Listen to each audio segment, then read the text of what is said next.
Yeah, hi everyone. How we doing? Good. People are tired. I am a transplant of Tennessee, so I know, sorry. Go Big Orange. I'm sorry. I'm so sorry. Okay, well, I'm really excited to talk to everybody today. As Erin mentioned, my name is Tori. I am our Director of Brand Comm, Social, and Partnerships at Cracker Barrel. It's like a multi-hyphenate title there. There's a lot of things that go into what I do, but to simplify it, my team manages our PR, social, influencers, partnerships, and local store marketing. So all of that funnels under me. I've been a huge disappointment to so many of you with amazing ad sales products because I have no idea what you're talking about. But you all sound very, very smart, but I refer to myself as the storytelling engine for our company, so all the earned fun stuff. And so I'm going to talk about Cracker Barrel and our transformation. I'm going to talk about a few of those fun things that we're sort of doing as a brand. But overall, I'm going to touch upon this transformation that we're going through as a company. I think what I've heard over this past week is a lot of our brands are really fighting for like the same consumer, and it's sort of blending. I mean, Cracker Barrel is not a QSR by any means, but we are thinking about the QSR fast casual brands just like we are with ours in our category, which is more casual dining and family dining. It's just blurred completely. And I think transformation is a buzzword we're all hearing in our if you're on the brand side. So I'm going to break down exactly what that means for us. But first, because it seems like everyone is sort of a little sleepy, I have two videos because, again, I told you I'm the fun one, storytelling fun one. We're going to have videos. So I'll play our first video here. And this has always been the spot for breakfast, lunch, as well as dinner. It is the world's first and largest gourmet chain food festival where you can eat your favorite chain menu items that are reimagined, though, by a Michelin-starred chef.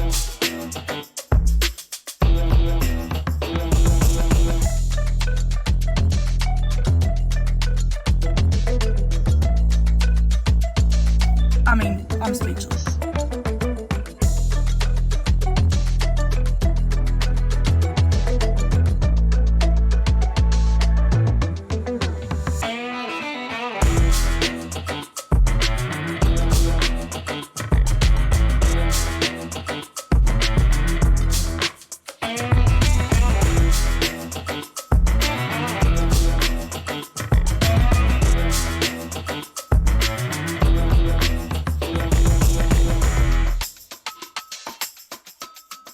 So I'm at Cracker Barrel at the country store. Yes, I do have a Cracker Barrel rewards card. This is coming home with me. I love this!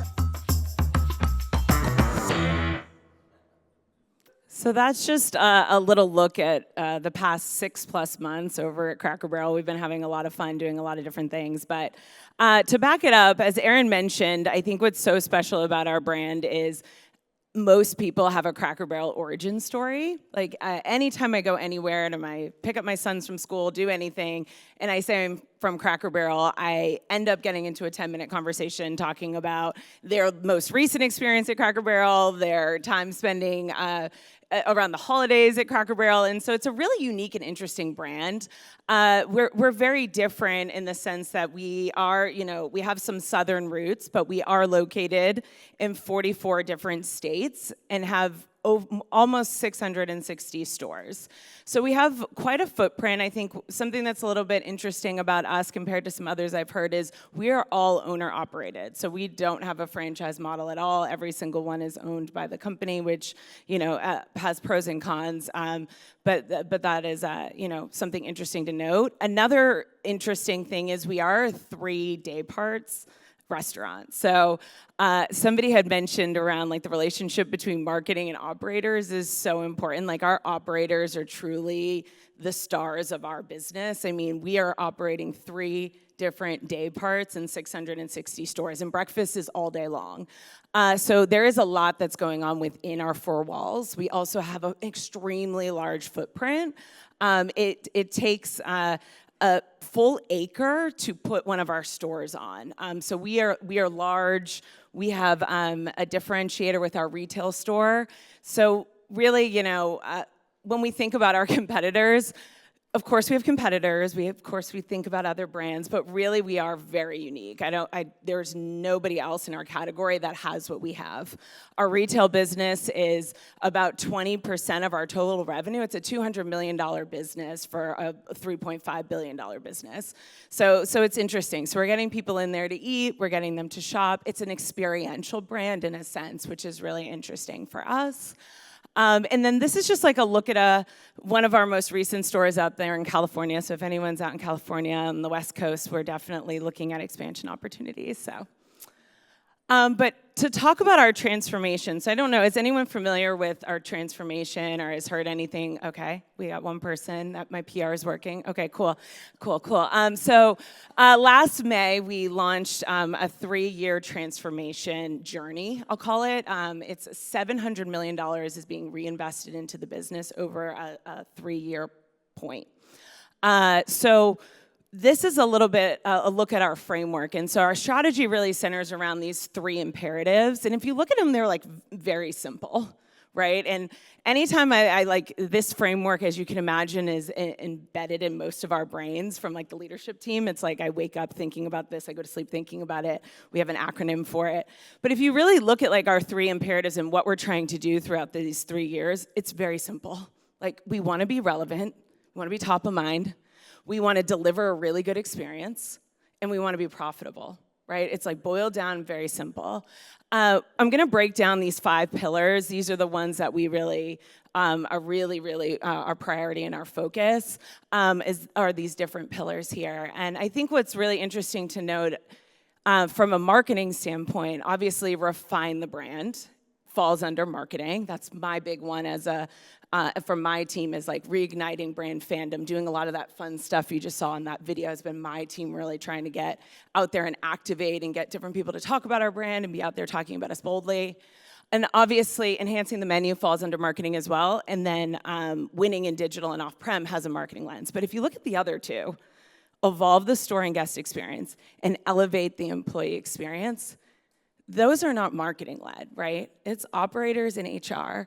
And so when I talk about our transformation, I think a lot of brands are saying right now, we're transforming, we're rebranding, we're refreshing, we're doing da-da-da.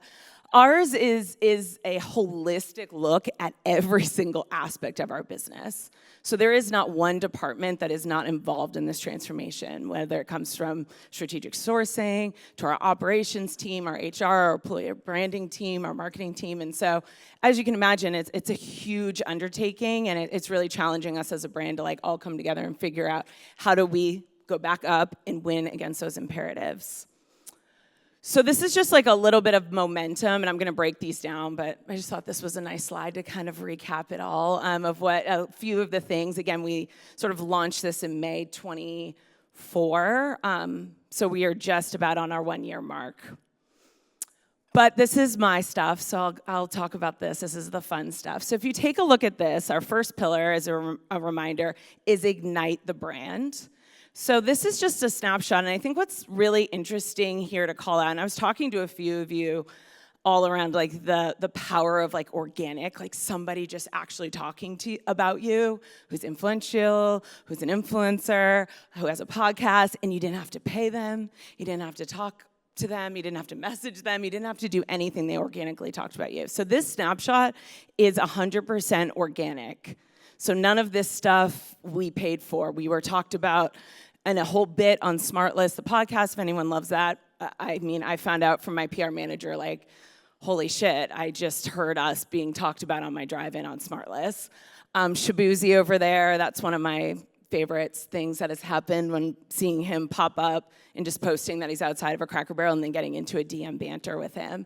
The Lance Bass thing that I showed in the video, he went into a Cracker Barrel in Camarillo and walked around and filmed that video for 3 minutes, talking the most on-brand messaged human ever, and we have never spoken to him before. So I think what's really interesting with this and what I'm challenged with and also excited by with our brand is we naturally have a lot of fandom. Like we have a lot of like rooted, we're a heritage brand, and that can sometimes seem overwhelming and scary, but because, we want to be relevant and we want to be fun, but it's like we have these roots and we have so many people who just love us already. So how do we amplify that? How do we harness that more? How do we get it out there more? And how do we spread the love is like really what we're focused on with that first pillar. This is also a really big part of our transformation is we are, spoiler alert, it's not really a spoiler, we've just started talking about it. We are coming out with a brand new brand positioning and a refresh to our brand that will launch in the fall of this year, the full thing. But over the past couple of months, we've started to lean into a new visual identity, and you can see it here on our billboards, and also a voice. And we're sort of like sprinkling this out for a bigger moment that we're going to have this fall, which is really incredible. I don't know if anyone knows, but Cracker Barrel is the #1 billboard purchaser in the whole country. It's currently our 1/3 of our media mix is on billboards. So I don't know, has anyone ever seen a Cracker Barrel billboard or too many? Yeah, okay, well there we go. At least we got that. So if you're familiar with our billboards, this looks different. I mean, my husband told me he almost ran off the road when he saw one the other day in Nashville. He was like, oh, that's Cracker Barrel. This looks insane. This looks so good. I had no idea. And so it's not a far departure from who we are, what we are, but we're just sort of refreshing. We want to be around for 55 more years. Also part of our, if you go back to our pillars, the second pillar is enhance the menu. So everybody loves our food, and anytime I'm going out and talking to anybody, they're like, please don't change the pancakes. Please don't take away our biscuits. Please don't. And we're like, we're not. We're not doing any of those things. No one's going to take away your chicken and dumplings. Nothing is going to happen. Do not worry about that. But what we are trying to do is just innovate. We really center our menu innovation strategy very simple. Make really good, fresh, quality, craveable food. Simple. It has to be good, it has to be craveable, has to taste good and be good. That's it.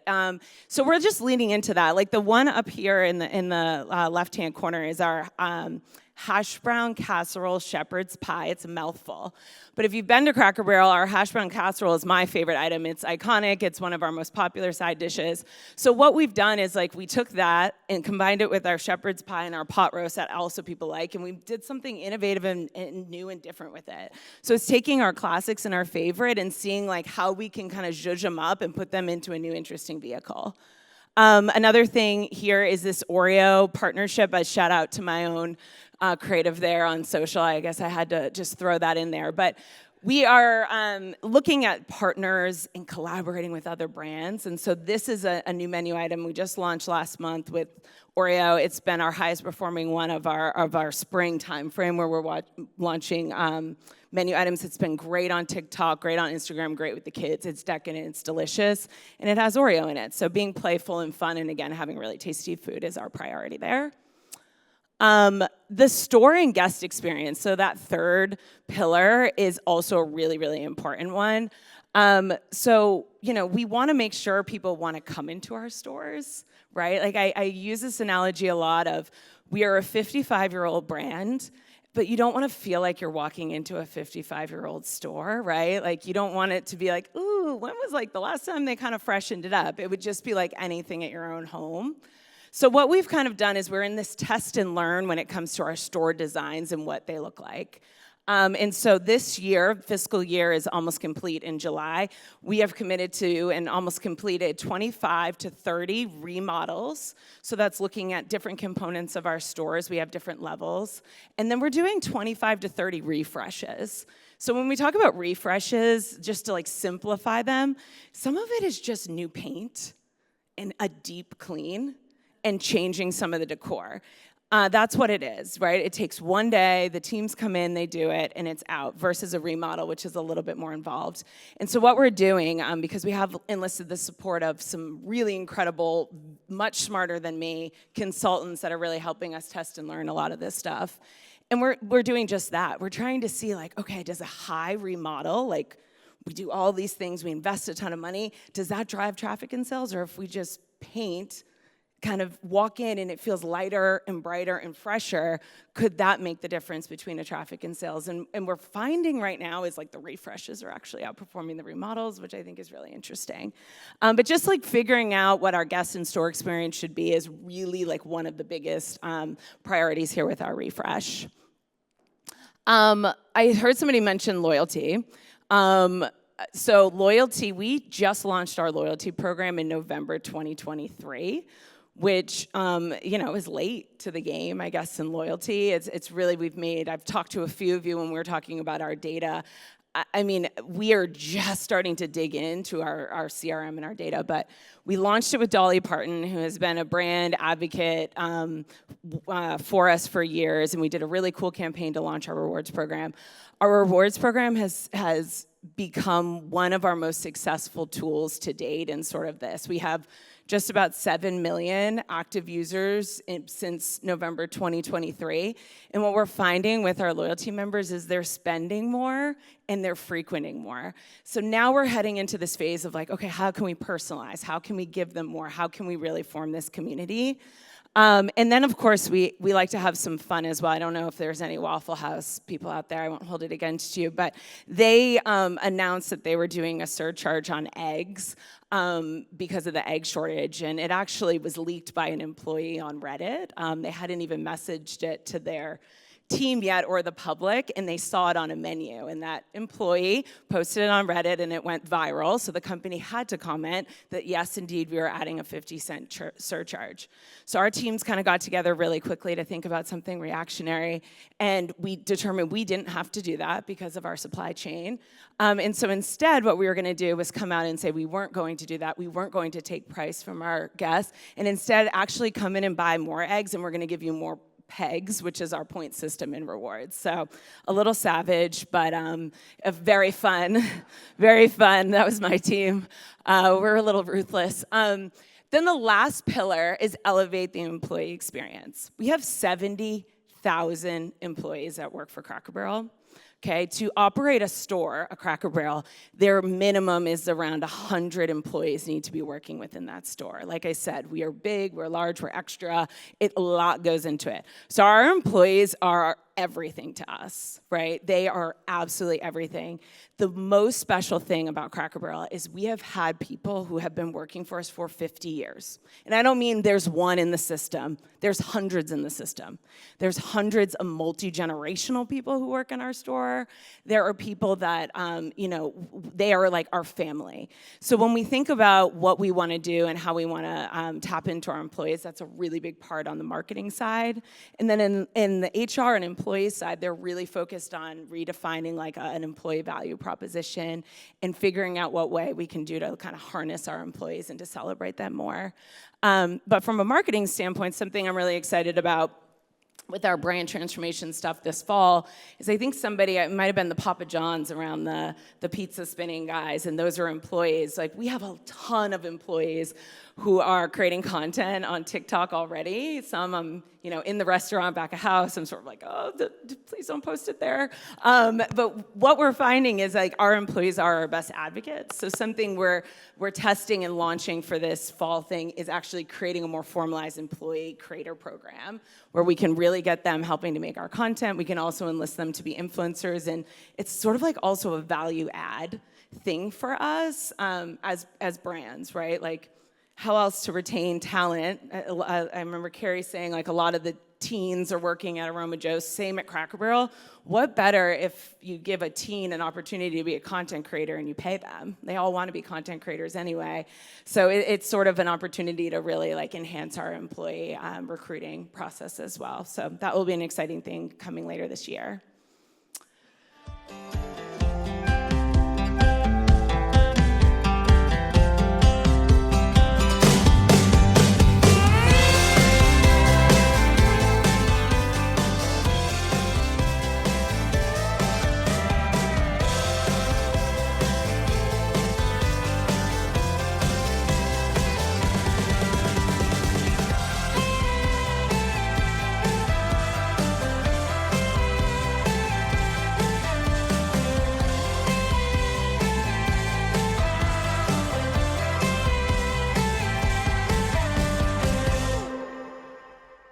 So that was just a little bit of a sneak peek and a teaser of what is to come with what our brand is going to look like here in the future. So that was exciting. I was able to share that with you. And I just want to wrap up by saying, you know, our transformation journey has just begun. That's how we're not even completed with year one. But we're already seeing some amazing results. And I think what I've enjoyed most or seen so much success is like all these facets of the business kind of coming together for these common imperatives has been really nice. You know, sometimes we all get siloed and we're all worried about our own things, but we're all trying to, you know, go after these same goals. So that has been really wonderful. It's going to be, you know, we're going to continue. We won't, you know, anticipate from a traffic or sales standpoint seeing real results until, you know, about 1.5 to 2 years from now is what we're anticipating. But we have just had our third consecutive quarter of same store sales growth, and we also, for the first time in Q2 for us, which was like the Q4 timeframe of 24, so the first time of positive sales on our retail side of the business since 2023. So it's working, and we're excited, and I hope you all go to Cracker Barrel and check it out, and yeah, thank you. Tori, thank you so much. You know, oftentimes people ask me, they're like, oh, Erin, why did you put me on day 3? And the reality is I saved the best content for last. And Tori, that is a true testament of what you guys did up there. I cannot imagine a better person to kick us off. So who do we have questions for? All right. I hope I can answer them. Do not make them too technical or anything. Make them super technical. No, not technical at all. It sounds like you guys looked inward a lot for, you know, kind of defining what this transformation journey was going to look like. I'm just curious if you know, looked at any other kind of brand, whether, you know, in the restaurant space or, you know, brands anywhere else, where else you might have looked for inspiration. Yeah, that's a great question. So it actually, you know, that was all like the sort of fun stuff behind the scenes. It has been a wild journey trying to figure this out. I've said we spent the past 8 to 10 months doing a ton of qual and quant research with our existing guests and then also others that aren't considering us at all. And it showed us a lot of things. The most interesting thing it found is like, people really love our brand and they like everything we stand for. And so we really don't have to like drastically change. Like this doesn't have to be a Jaguar rebrand situation, something crazy. So we look at it more so as like, okay, what do we stand for? We know we stand for this. We stand for the goodness of country hospitality. That's what we stand for. Like we focus on folks, we focus on real good quality, and like you're gonna come in there and you're gonna feel welcomed and loved. And people already think that about that. We just haven't done a good job talking about it. And so that is like where a lot of the work from our team is coming from of like, how do we come out and talk about it in new channels, new avenues, and all of that stuff. But yes, we look at a lot of brands. We've looked at a lot of other, you know, brand works like Buc-ee's of the world have come up and like they're in our mix now. My husband's always like, Bucky jacked your whole concept. Or I'm like, we know, we're totally aware. So we've, you know, opened up our aperture of looking at others. Culver's is like doing crazy. Chick-fil-A we always think about and look at because like they're also leaning into their roots and heritage. So yeah, we look beyond just, you know, the Applebee's, Chili's, Texas Roadhouse, Denny's, IHOP, anything, especially my team, we're looking at others outside that are doing a really good job of like standing for something and like how do we do that? What's our version of that? Made it easy for you. Yeah. Bless you. Hi, Tori. My name's Liz. I'm with Linkia, an influencer marketing agency. So Oh, cool. I'm Hi. in your lane. I love it. Hey, girl. Quick question. In terms of, well, I think this whole week we've kind of heard mixed opinions on social and some brands not engaging in social. And then, of course, like we heard Whataburger at the beginning of the week doing a lot of fun stuff. You are obviously leaning in and killing it. I love it. How are you measuring success of your social programs, your influencer programs, all of that good stuff? Yeah. So I just joined the company back in July, early July, the first week of July. And I was brought in very purposefully to kind of look at some of these channels. It has not candidly been a priority of Cracker Barrel's in the past at all. We've relied very heavily on traditional advertising and a traditional media mix. Like 1/3 of our budget has gone to billboards. Like that's just a thing. Yeah, I do love a billboard. Other things I don't, but I love a billboard.